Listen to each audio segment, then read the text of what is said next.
So good morning. We'll just wait a few minutes for folks to arrive in from the virtual waiting room. We finally have sun here again in New England, which is lovely. Of course, that means I can't do this outside, which is where I'd prefer to be because everyone's mowing their lawns in the neighborhood. It's lovely to see all your faces popping in. It's great.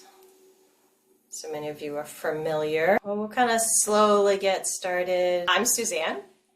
And I am one of your sort of Mama Surya crew who's happy to share her practice with you from time to time in this meditation town hall platform. So I intentionally like to see all of you. So I generally prefer not to spotlight because I am a Sangha girl in the sense of just love the lusciousness of everyone coming together. You know, if you're familiar with the Zoom platform and you like to spotlight, feel free. But I love to see all of you, and maybe you love to see all of you in all your varied forms and presences. So that's why I've asked to leave it on the default view, shall we say, of the gallery view. But you do what is useful and helpful to you. As I said, it's a beautiful day actually here finally in New Hampshire, where it's been a little rainy on weekends. I did try and bring some of my garden in with me though, my chives and other pieces from the garden into the shrine. I can hear the lawnmowers in the background from next door, and hopefully you can't. So I thought I would start our time together with a bit of a public service announcement. As you know, I'm kind of fond of fashioning some of the communication in that form. And this one is on the topic of finding the right meditation practice for you in the moment. I was in a conversation last week with someone who had been a long-time meditation practitioner and was sharing that they needed to kind of reevaluate their meditation practices, and what they were doing just needed to be kind of looked at again, because not every meditation practice is right for you in this moment. And I think it's important to say and to share that there's nothing wrong with reaching out to your spiritual friends or your senior leaders or teachers. I know many of you have relationships with other members of the Sangha or different Sanghas if you've come from a Zen tradition or an insight meditation tradition. If what you're finding in your meditation practice and then how it's leaving you afterwards is not feeling healthy for you, that it's important to reach out and to talk with spiritual leaders, spiritual friends, mental health professionals. You know, there are some great therapists out there who know how to work with sort of that interplay of meditation and maybe historical trauma that might be coming up. Many years ago, probably 20 years ago, when I was still somewhat new to various practices, a dear friend dying with cancer, and I would sit and I would lead, help him be in a place. And it became very clear that mindfulness of breathing practices were not actually helpful. And we moved to loving practice meditations, medabhavnas. And it was what he needed in that moment of just wrapping himself and all beings in love and kindness. And it makes kind of intuitive sense when you think about it, of someone in that end process of this physical form. But that's the kind of piece that, you know, it was a conversation, it was an understanding that his conditions had changed. And so it was just this really acknowledgement that what may have been his practice coming in to that space of dealing with cancer was now not the practice that was going to help him through the next part of the journey to the transition, to the dying process. And it turned out to be just some lovely weeks together of doing loving kindness practice and reading some sutras, often in Sanskrit or Pali. It was really lovely, just to kind of be in that different space of heart, because that was his journey of the moment. So that's what I just kind of want to share, because sometimes things change in our condition. Shockingly, I know. And it's really important to be open to those changes that happen. and not feel like, well, this practice always worked for me, so therefore that, of course, is what I should keep doing, because sometimes maybe that's not the answer for you in this moment. And just being very kindly and open with yourself. I think I've mentioned I lead fairly regularly and have for many years in a public library setting. And of course, it's drop in. I never know who's going to arrive. There are some regulars who I've known for 10 years now who come in and drop into the meditation space. And then we have folks who are homeless or suffering from some other severe kind of challenges and how they move through the world or the conditions in which they're faced. And so that creates always an opportunity to kind of measure and maybe reflect and try and be of assistance in a way that meets people where they are. And so that goes to sort of empowering you to check in with yourself, because it's really important as we go through these practices.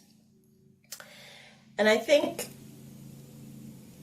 kind of leads in nicely to where I'm headed today, because obviously I am not going to know which practice you're actually doing as you're sitting there in your own special space. And if the practice that I'm inviting you to participate in today does not feel healthy and whole and right for you in this moment, then you can make a different choice. This is an invitation, and it's always an invitation to join us in this practice, but maybe that's not right for you in this moment. What I thought I would share in terms of practice today, just so you know where I'm headed, and then you can decide how much of the journey is right for you, is to kind of work with the 5 elements in the body, in the universe, just a little bit. So it's kind of like the way we'll kind of approach it is kind of like body scan, but through the elements. And the 5 elements, for those of you who've never kind of touched them and don't think too much about them, we have earth, we have water, we have fire, we have air, and we have space. And there's a whole bunch. You could YouTube and you can do the whole thing on and find all kinds of different teachings on the 5 elements and mudras, and you can get lost down the rabbit hole. I actually love just using them very simply as a way to kind of connect the body, arrive in the body, and then feel its connection with the earth. So it's really a grounding opportunity. It's a arriving in your body opportunity. It's an interconnectedness opportunity. And as we hit that 5th element space, well, that really opens right up into our regular practice. So it's just a different way to kind of enter the space of our usual practice. So that's where I'm going to invite you to travel today, if that feels of interest to you. Like I said, the journey is your journey, and you should, keep that tender to heart. And I'd also say that throughout your journey and your practice, your meditation practice, I always try to think of it as a really kind of loving curiosity. We tend to be kind of goal-oriented. Oh, I want to get to a certain state.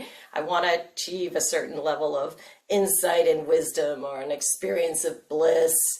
And really, Lama says it so often, and you'll hear it from so many spiritual teachers, which is sometimes it's less about the effort and more about the inquiry, right? It's a loving inquiry and a relaxed inquiry, and then just let it unfold. So less striving, more relaxing and being, with just a little few tweaks or pointers that one can just see how that feels in the body and how that unfolds for you without there being a goal or some experience that you feel you need to have as part of this practice. So that's enough talking. I did bring my bell. Oh.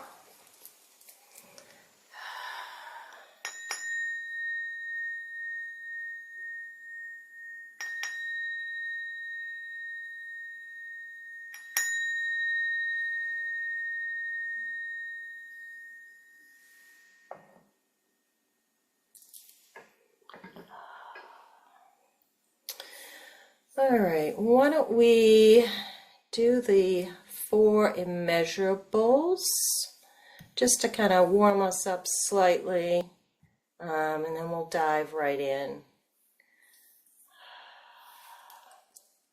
So the 4 immeasurables, we'll just do it in English. May all beings possess happiness and the inner causes of happiness. May all beings be free from suffering and the inner causes of suffering. May all beings remain undivided from the sacred joy which is free from suffering. May all beings come to rest in great peace and equanimity, beyond attachment and aversion to friends, enemies, or strangers.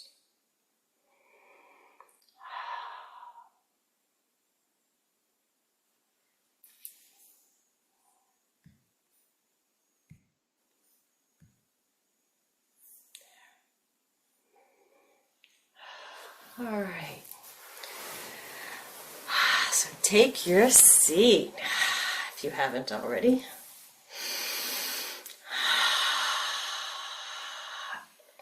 Invitation. Take a couple of deep breaths. I like to do it in through the nose. Let the belly expand.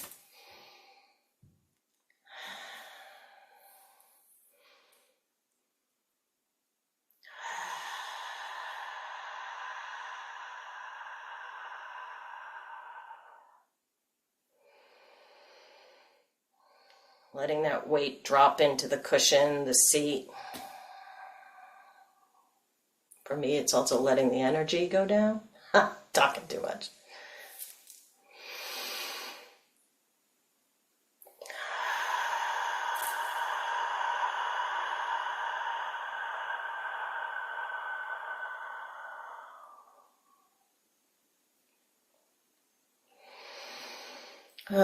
Sometimes third time is that charm.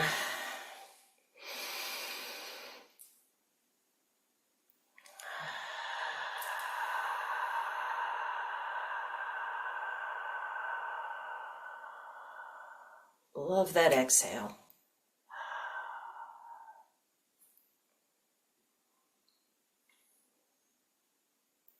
Just drop the attention, if you'd like, into the seat, into the cushion for a moment. Really kind of feel that connectedness for a moment before I invite us further.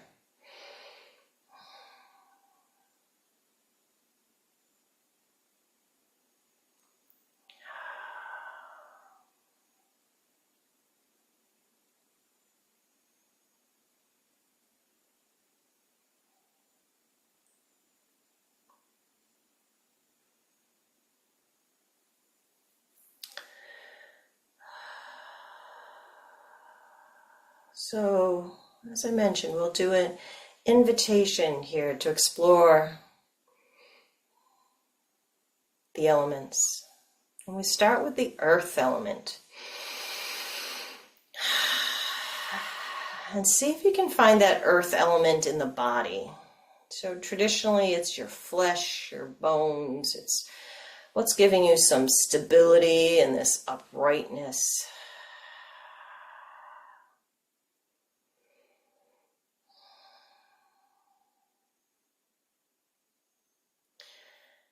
So this is your loving invitation to kind of explore and check in with that earth element in your body, however you experience it. Maybe you feel it in the joints.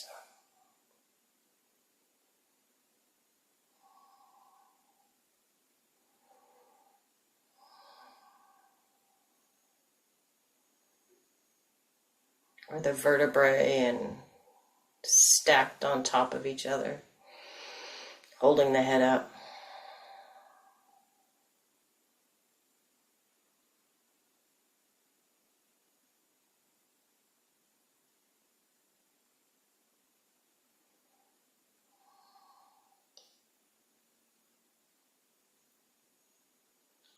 Maybe it's the calf muscles or the palms.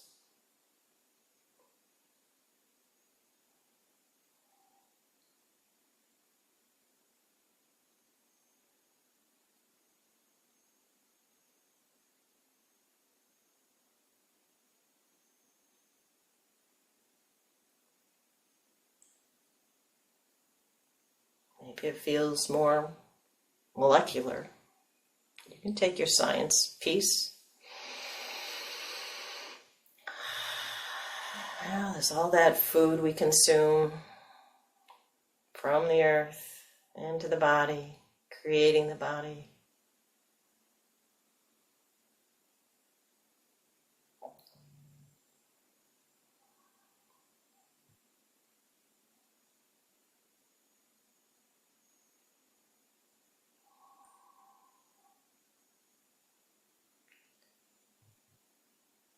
Again, just a loving exploration. What is it for you?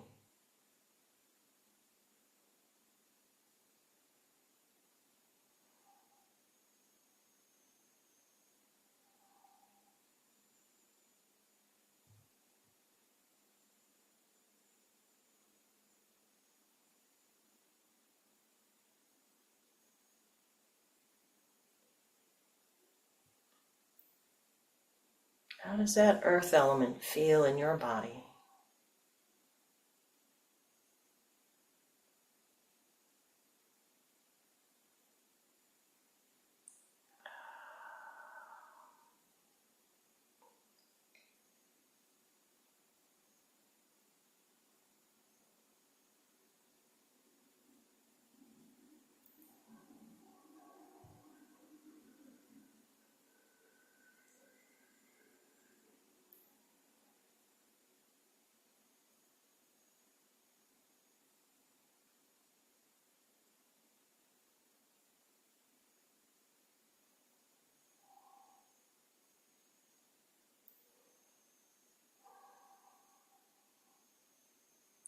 Usually when I have my breakfast in the morning, I'm thanking the earth for the elements that nourish me.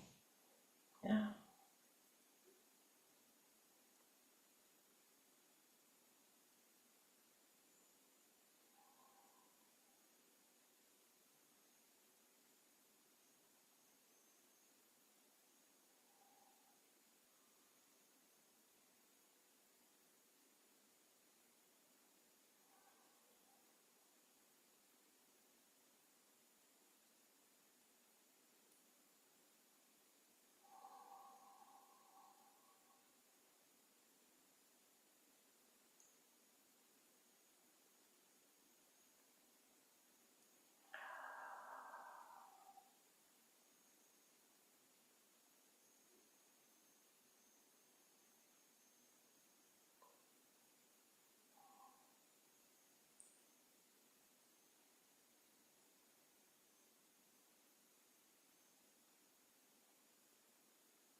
How does that earth element feel? How does it manifest? Loving exploration.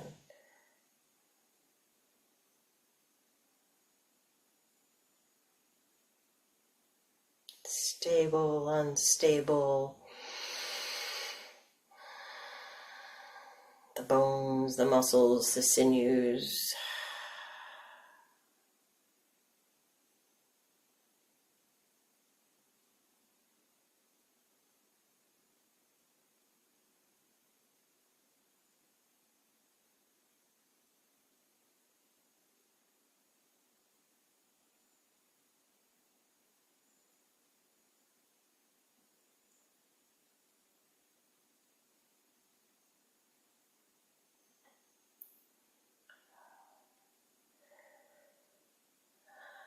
And then if you'd like, invitation to explore the water element, which is traditionally kind of noticing the blood.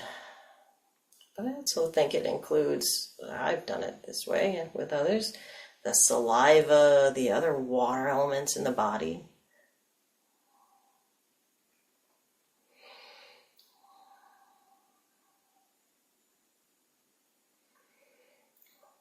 What is it like to explore the water elements?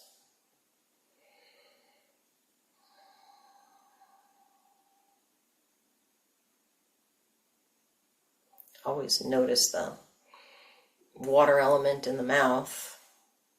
If you're congested, you might notice the water element in your nose.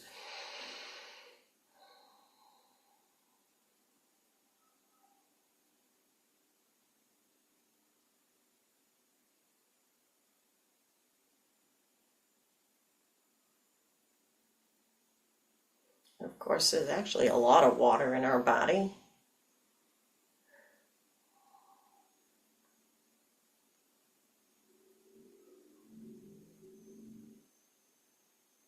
So just kind of sit with that. Ooh, water element in the body.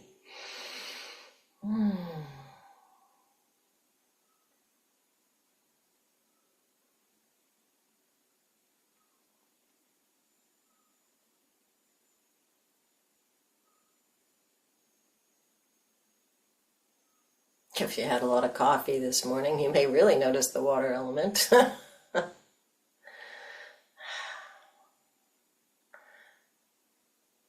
I like humor.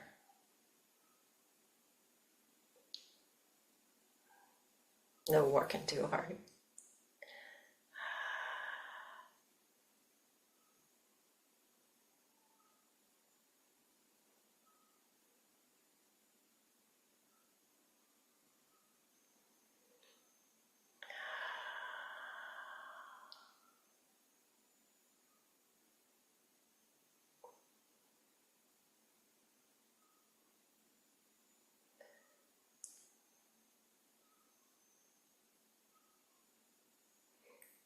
Is it harder or easier to find the water element in the body? No wrong answer.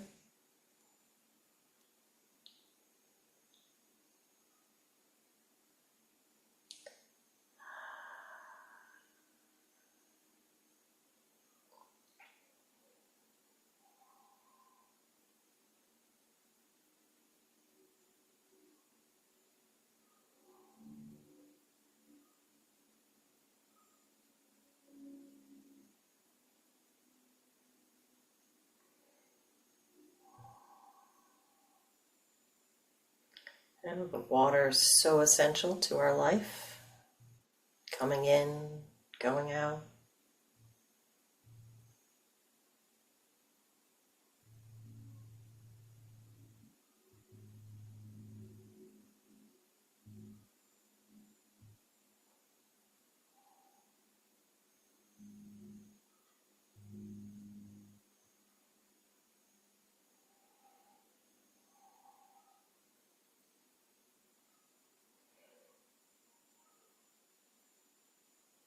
Maybe it has more of a movement, a flow element for you in the body, or maybe not.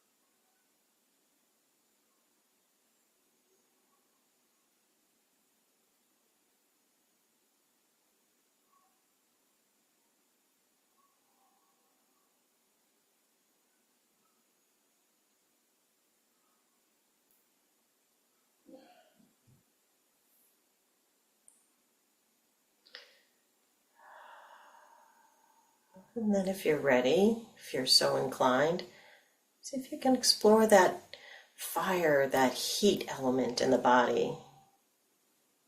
Or if you're more on the science side of the house, feel free to kind of take it into the electrical, if you will, that energetic piece there.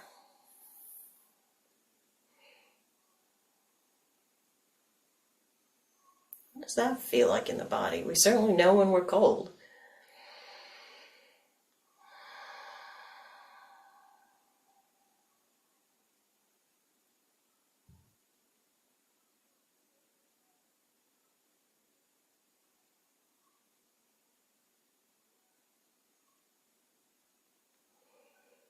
All the chemical processes that happen in the gut.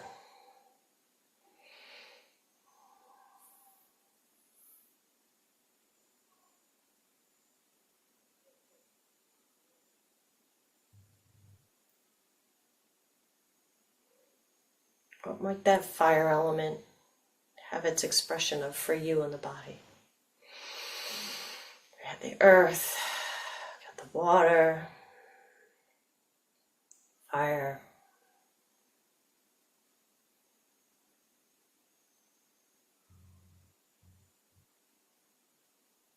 I know I love sitting in the sun, at least for a few minutes after days of rain. What is that about?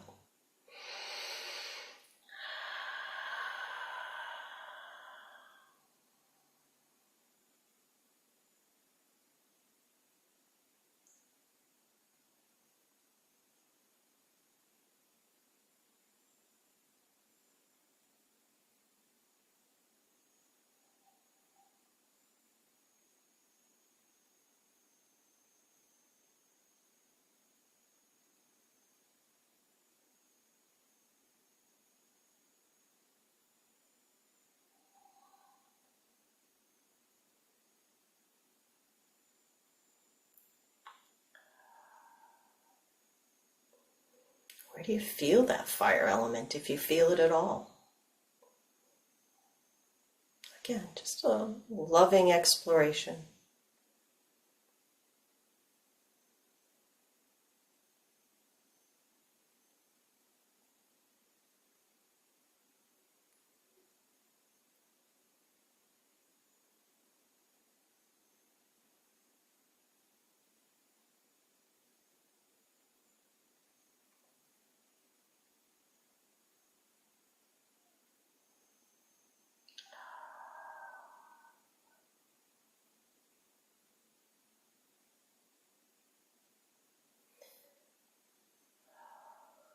An invitation, if you'd like to explore that air element in the body. Beloved breath.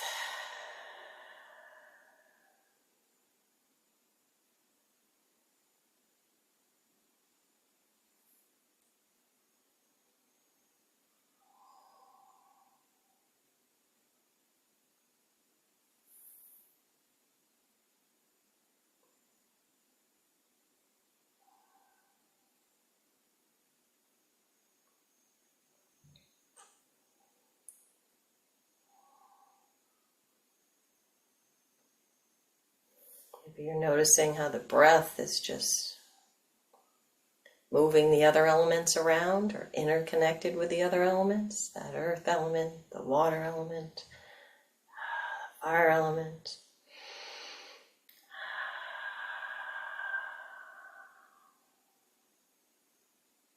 It's okay to kind of let it be integrated. Again, this is just a kind of playful exploration.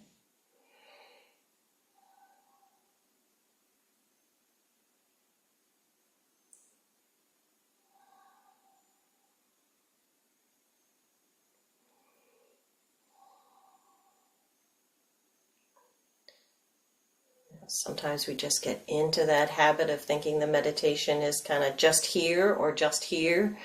It's the whole of the being.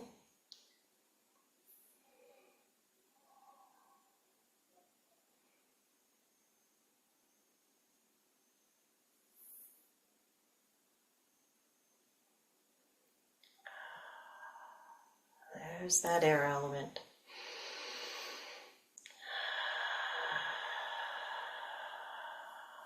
Beautiful breath.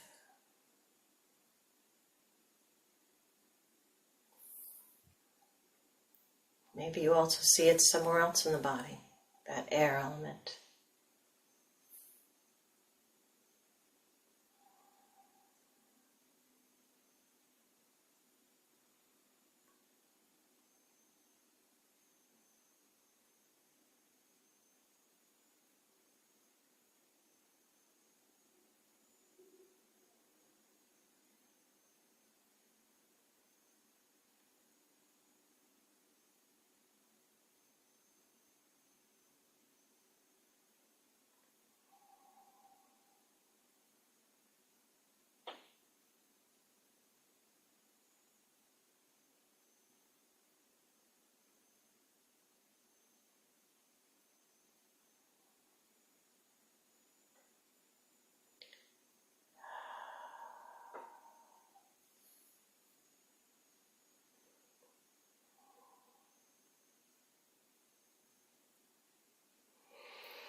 So connecting with that earth element, the water element, fire element, air element. And we can open up to the space element.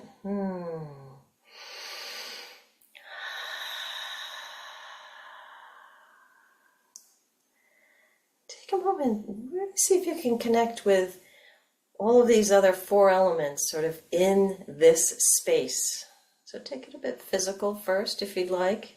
See how you occupy this space around you.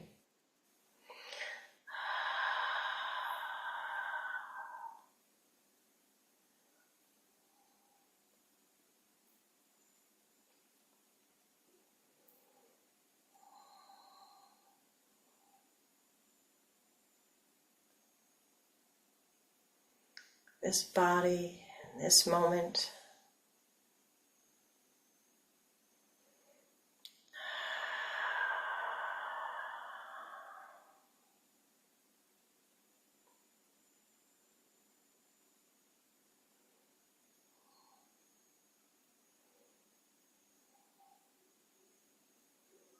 This configuration with all its interesting and sometimes irritating parts in this space.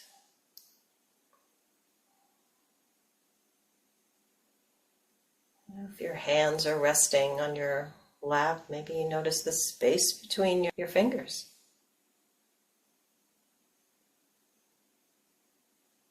Space behind you, above you.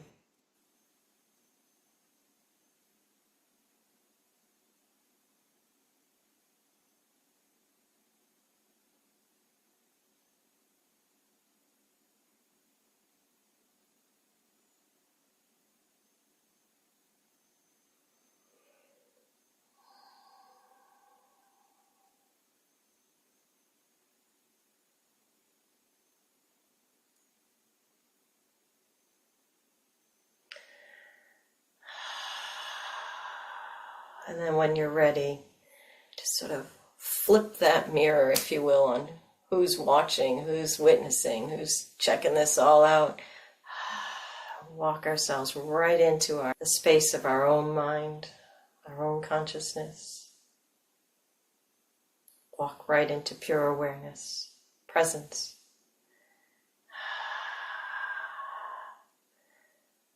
That space in the body, beyond the body, the boundlessness.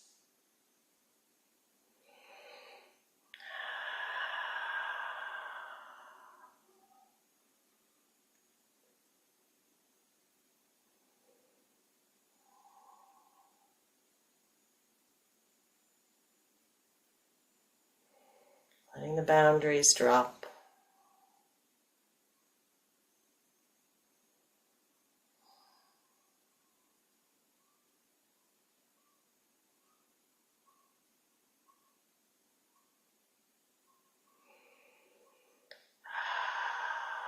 This body with its elements coming and going.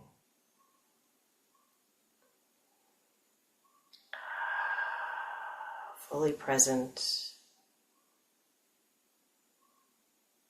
Relaxed.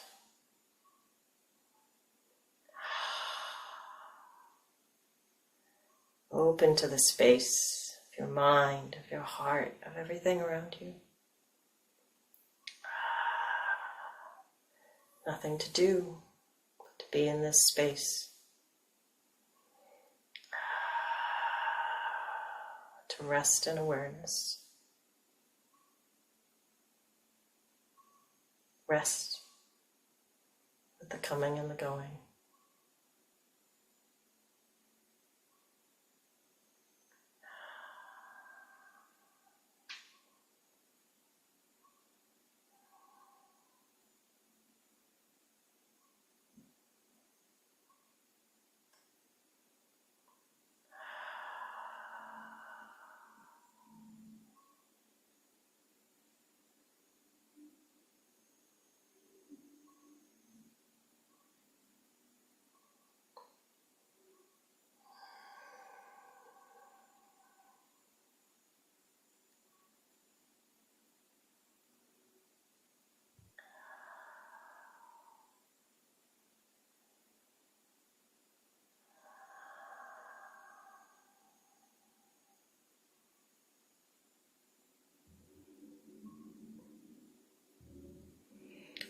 fully embodied.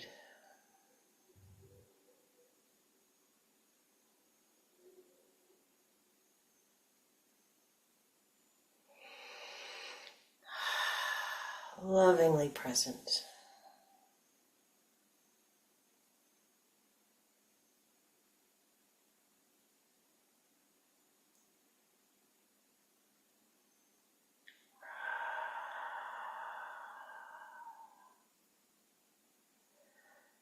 Open awareness, the comings and the goings.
No working, just playing, exploring.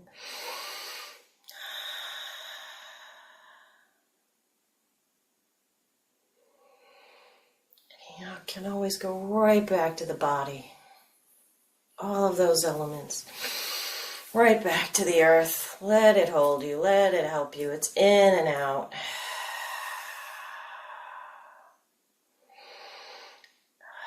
Relaxing into the moment.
So I find sometimes that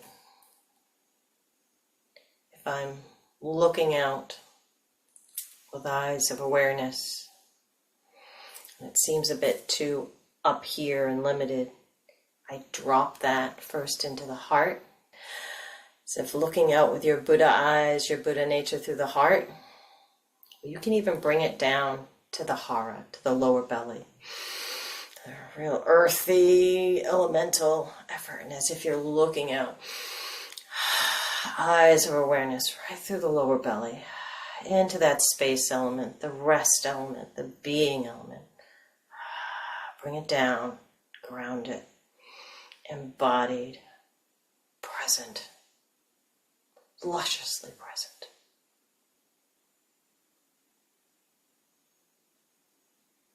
This is how you go out in the world and bring service to others, right?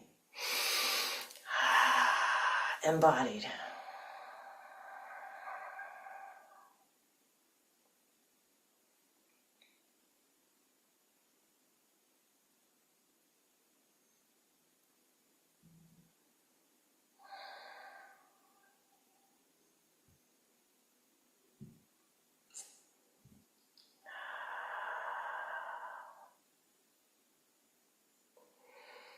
So again, play.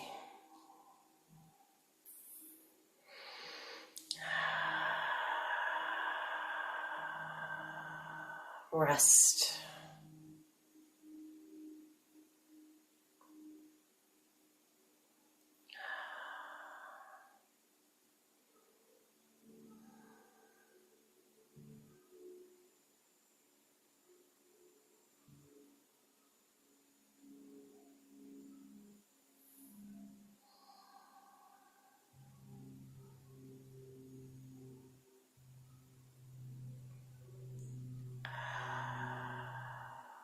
Yes, here, seated, here, practicing, just as it is.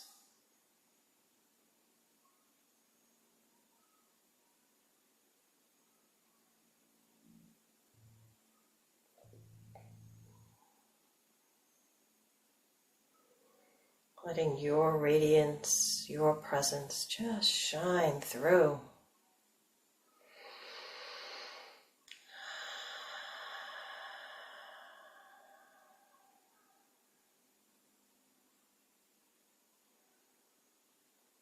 Let it shine through each and every element, just as it is.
Resting.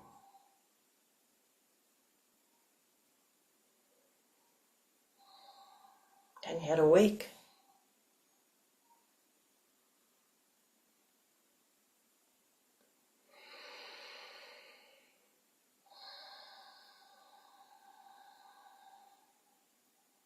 Delighting, but aware of the suffering. Well,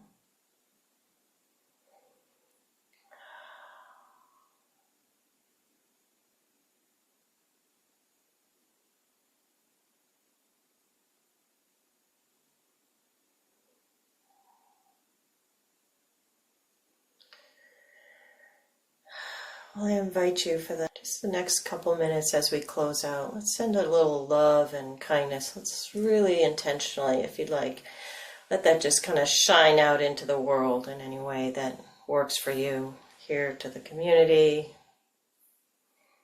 family and friends, and places of suffering in the world, which tends to be everywhere in some form. So just open that up. May all beings be well. Include yourself. Feel free to, yes, indeed, include all the critters. Plants in this great earth. that has provided us a home.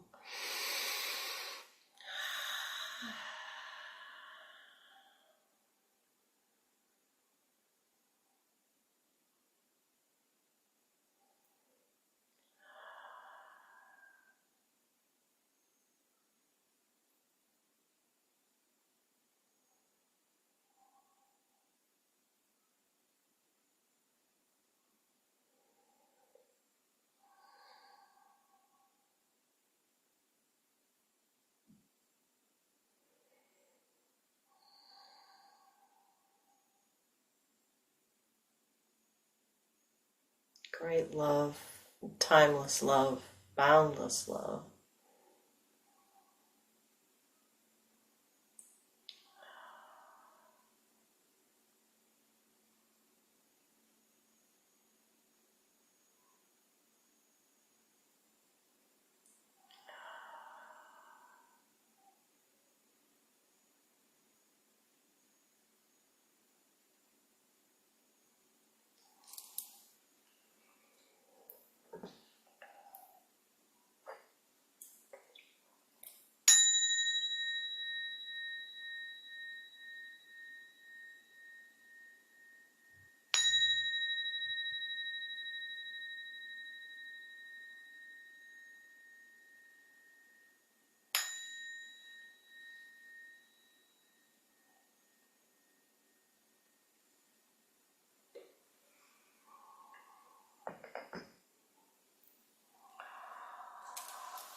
All right, if you give me a minute here, I'm going to pull up our dedication pages. Hopefully that works and you can see the dedication of virtue to complete realization.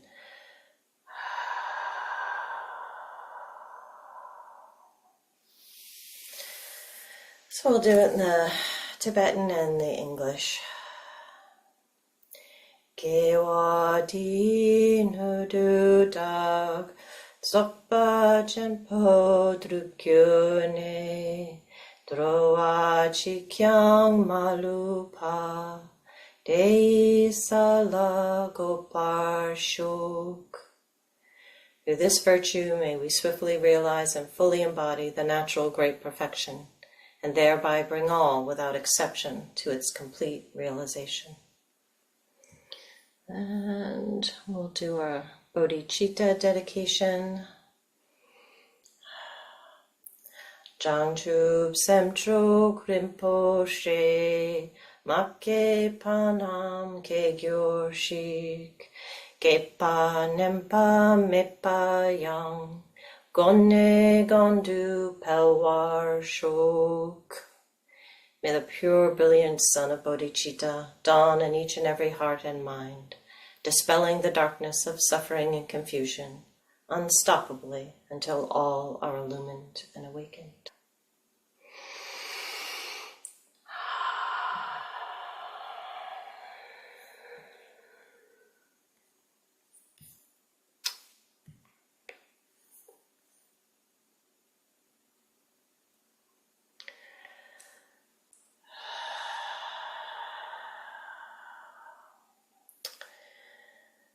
So I left us a couple of minutes at the end, and I just wanted to say a couple of things more as we kind of wrap up.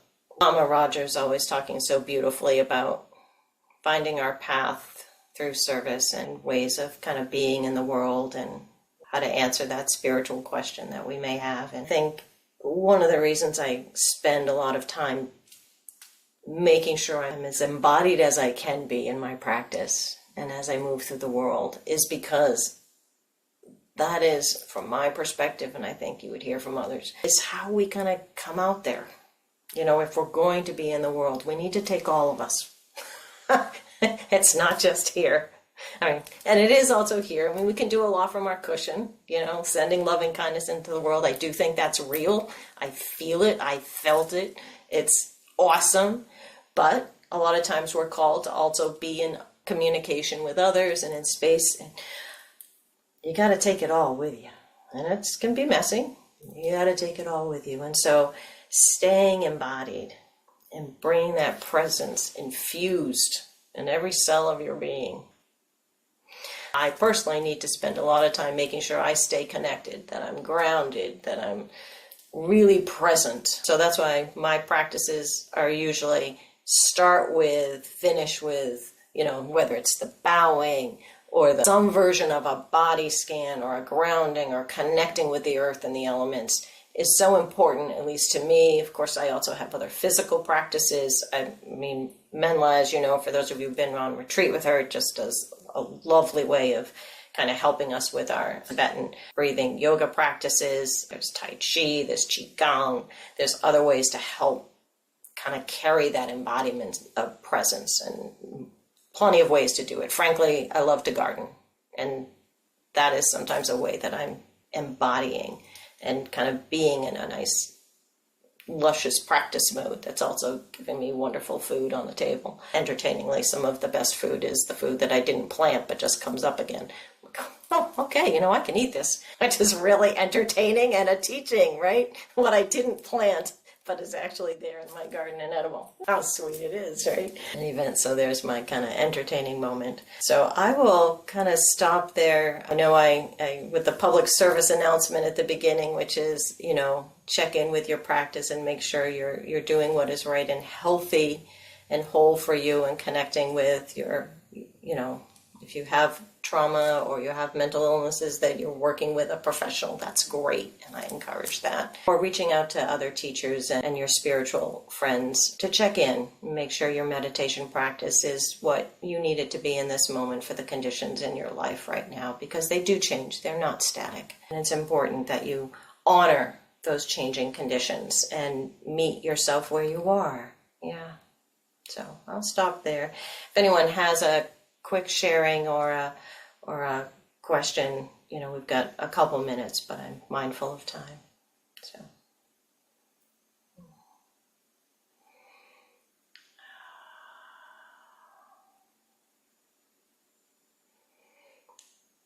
All quiet. Well, I'll say something, Suzanne. Thank you so much. I hadn't thought about joining all the 5 elements. I hadn't really thought about that. And that was so lovely. Then when I turned within, the flame of the Kundalini joins with the flame of the crown chakra. And then the breath is just taking them through the channel, but it's burning, it's cleaning my blood, my body. It just, I hadn't really put that together before. Thank you so much. Thank you for sharing, Glenda. There are lots of ways to engage with the 5 elements: inner, outer, secret, and it's all mudras. There's all kinds of opportunities there. I keep it simple. I keep it very relevant to what I need just for my practice for grounding. And that's what I've always loved about Surya and a number of the other sort of Western teachers, which is they're taking the traditional practices that have come down and maybe have a lot of cultural pieces that are useful for them and for some people, but there are elements that we can take out and fully integrate simply in a way that kind of works for us. And I'm a bit of a nature girl, but I'm also a science girl. I got a daughter who's studying neuroscience, and I feel like, okay, yep, here we go. It's making it your own and finding kind of what is going to enliven and enrich your own practice in a healthy and safe way. It has been absolutely lovely to see you all, and thank you for coming to practice with me today. I really appreciate it. It's just awesome. Take care.